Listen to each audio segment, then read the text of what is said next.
করে ছাড়েন ইনশাআল্লাহ।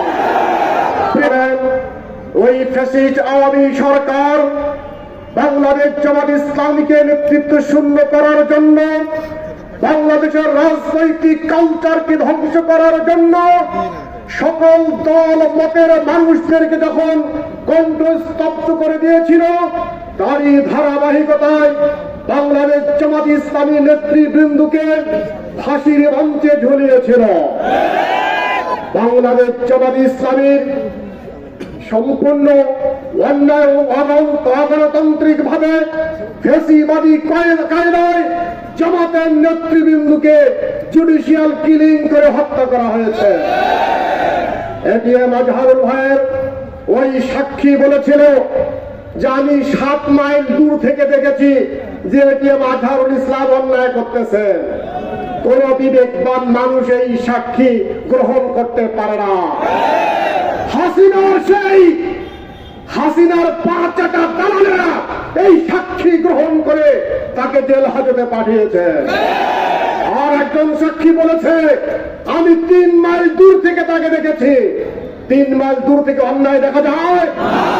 প্রিয় ভাইরা, দ্বিধা বিভক্ত রায় দেওয়া হয়েছিল। একজন বিচারপতি বলেছেন যে এই মামলার রায়ে এটিএম আজহারুল ইসলামকে সাজা দেওয়া যায় না। দ্বিধা বিভক্ত রায়ের পরেও এটিএম আজহারুল ইসলামকে কারাগারে নিক্ষেপ করা হয়।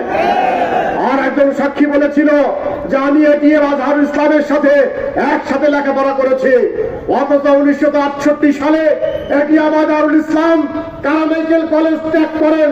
আর ওই সাক্ষী 70 সালে কারামাইকেলে ভর্তি হয়।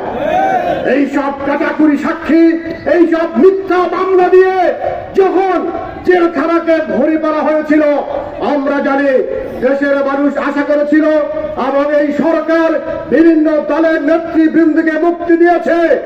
আমরা উদ্বেগের সাথে লক্ষ্য করেছি যেখানে অনেক দলের নেতা কর্মীকে মুক্তি দেওয়া হয়েছে, সেখানে আমাদের এটিএম আজহারুল ইসলামকে এখনো কেন মুক্তি দেওয়া হয় না? তাই রাজপথে নামতে বাধ্য হয়েছে।